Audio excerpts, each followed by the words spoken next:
There's this body of research and a term known as symbolic annihilation, which is the idea that if you don't see people like you in the media you consume, you must somehow be unimportant. It's not a complicated concept. You can't be what you can't see. When women in film are rarely represented, and when they are usually written with negative stereotypes and character tropes, it can be detrimental to the audience in how they may perceive themselves, male or female, as well as how they may view or treat other women. The Media Diversity and Social Change Initiative at the University of Southern California recently conducted a study. This study analyzed the top 100 films in 2015. 31.4% of speaking characters were female. That's a ratio of 2.2 men for every woman. Out of 107 directors, only 8 were women, which is still the largest number since 2008.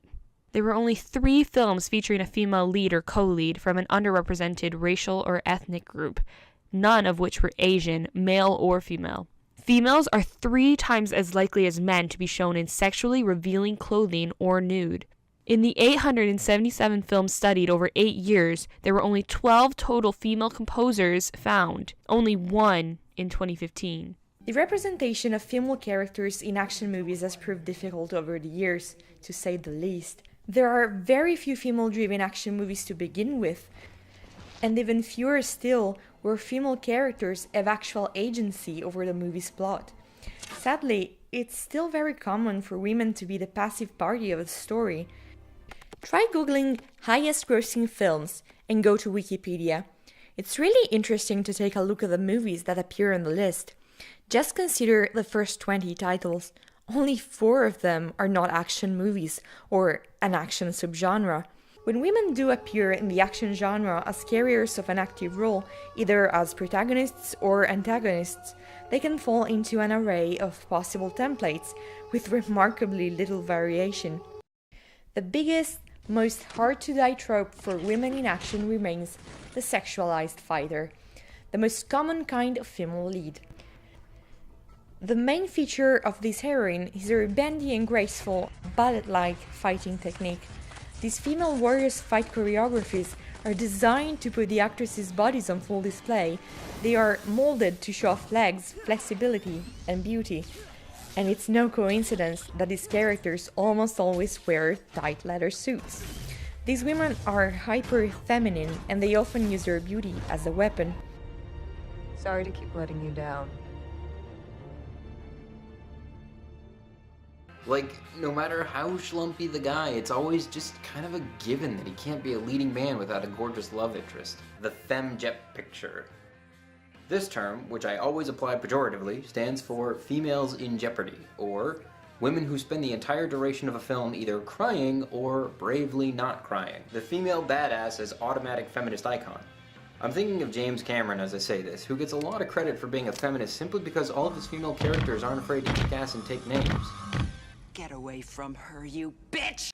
There's not necessarily anything wrong with films themselves, mind you. That's not what I'm trying to say. I just find it odd that so many critics see these films as feminist works just because the female character can throw a punch. Bad female representation is not only evident in how female characters are written, but also by the way they are treated by other characters, especially male characters. The way women are commonly treated by men in media perpetuates the idea that the mistreatment and sexualization of women is okay, normal, and overall something to be laughed off and not taken seriously.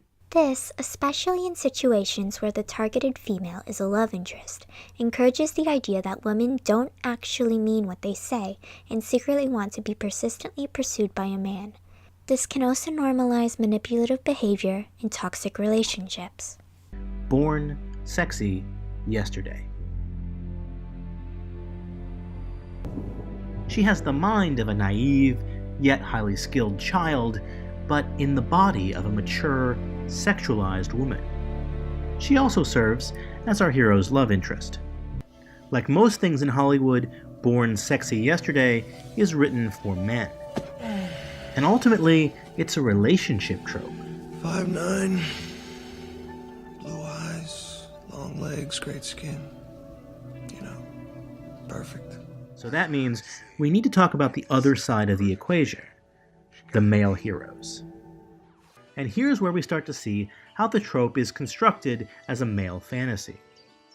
It's precisely her naivety and her innocence that allows her to see something special in him, something that other less innocent or more experienced women cannot. Born Sexy Yesterday fetishizes the stark power imbalance between a wiser, more experienced man and a naive, inexperienced woman. In the Twilight movie, not only is there a scene where she's just walking along the alleyway and he says, yeah, I was following you around. Casual. There is a scene where he actively breaks into her room and watches her sleep, and he says that he has been doing this just for the past couple of months. And they say romance is dead. And this got me thinking about all the things that we think are romantic that they show us in movies, but actually, they're a bit creepy in real life. One popular romance trope in particular provides the foundation for the plot of Groundhog Day. I call that trope stalking for love. Our hero is typically a nice guy who doesn't quite fit the Hollywood ideal of manhood, and who, for a variety of reasons, hasn't found love. One day, he happens upon a very special woman, and instantly becomes infatuated with her. Time slows down, the music swells, and the camera zooms in. These audio-visual cues are designed to communicate to us, the audience, that this is true love. But wait, there's just one small problem. I was wondering if I could snag your cell phone number or your email before you left. I don't think so, Mike. She doesn't return his feelings. Maybe she's dating someone else. Maybe she's already rejected him. Maybe she doesn't even know he exists. Or maybe she's just not interested. What's a nice guy to do when faced with such a dilemma? Well, he's certainly not going to give up. No, he'll do whatever it takes. This is true love, after all. Or it will be once he convinces this woman to love him back. And so, to that end, our hero proceeds to spy on her, pester her, and otherwise manipulate her until he finally manages to wear down her defenses and she agrees to go out with him. In these narratives, a man's obsessive, coercive, or stalker-like behavior is framed as an expression of his love and devotion. And even if the woman in question is initially upset or annoyed by his obsessive attention, his actions are inevitably framed as a compliment. But the bottom line here is that these male characters all refuse to respect women's boundaries, women's personal space, or women's privacy. The message is clear. Anything can be overlooked as long as it's done in the name of love. A man's deception, his lies, his trickery, his manipulation, none of that disqualifies him from a romantic relationship. Oh my god, Ryan Gosling. The way that he asks her out on a date is one of the biggest red flags right off the bat. He threatens to kill himself if she won't go out with him. That's not cute. That is horrifying, and that is completely unstable. The scene where they're on a date and they're lying down in the middle of the road and she says, oh, what if a car comes? And he says, we die. When will you and Bay ever? Am I right? Hashtag relationship goals. The Notebook offers an added layer of emotional manipulation to the romantic gesture. So will you go out with me? What? No! Alright, well you leave me no other choice then. Oh my god! Ryan Gosling's character not only refuses to take no for an answer, I'm gonna ask you one more time. he threatens to kill himself if his love interest doesn't agree to a date. God damn, my hand's slipping. Okay, fine. I'll go out with you. No, don't do me any favors. No, I want to. You want it? Yes! Sexism is also prominent in the film industry behind the scenes, and thanks to social media, is finally being seriously addressed. Thousands of women are using 2 words on social media to identify themselves as survivors of sexual harassment and assault today. It's #MeToo. Nearly 60 women now accuse him of misconduct ranging from sexual harassment to rape. The NYPD is looking into 2 credible sexual assault allegations made against Weinstein that date back more than 10 years. I'm sorry, man. This guy keeps getting worse and worse. Interviewing somebody in his underwear. How does that interview even go? What do you say? So tell me about your strengths. Well, I'm really good at not throwing up in my mouth right now. It's so unfortunate that it took something like Me Too and something like abuse, where women had to talk about what has happened to them, to come together, but to see so many men and women actually come together to say, we're not going to stand for this anymore, and we're not going to stay silent, and it is not my fault. For years, women have been told that she probably asked for it, she's probably dressed that way, or you know, she was being extra flirty, or she probably wanted the job, she slept her way up. Like, you know, it's so easy to character assassinate a woman just because she's successful. And I know a lot of girls would, because of that reason, just say, you know what, let's forget about it. It's fine. Men do it all the time, but why should that be all right? Why should that norm be okay? So I think it's wonderful and amazing that this has happened, and it's so powerful. And I really, really hope that for what this generation has done changes Hollywood for the next generation.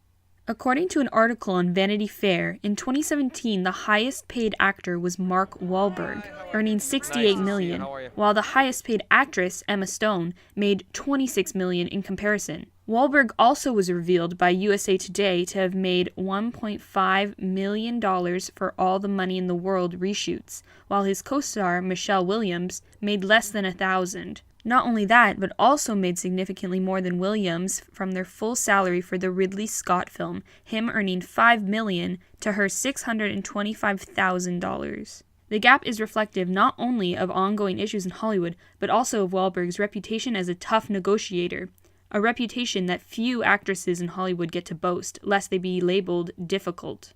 When hacked emails about her movie American Hustle revealed that she was paid less than her male co-stars, she wrote about it, saying if she were honest with herself, it was partly because she had fallen into a trap women face, not wanting to be difficult or spoiled, while men don't care. My question to myself was, why am I not asking for it? And I know that I've always kind of carried a habit of submissiveness with the idea of that makes me more likable. Some of her co-stars have spoken out for her and for other women in the workplace everywhere. I felt like I had to say something because we need to talk about it. On average, women are paid 21% less than men. We can ask for the same exact thing as that men do.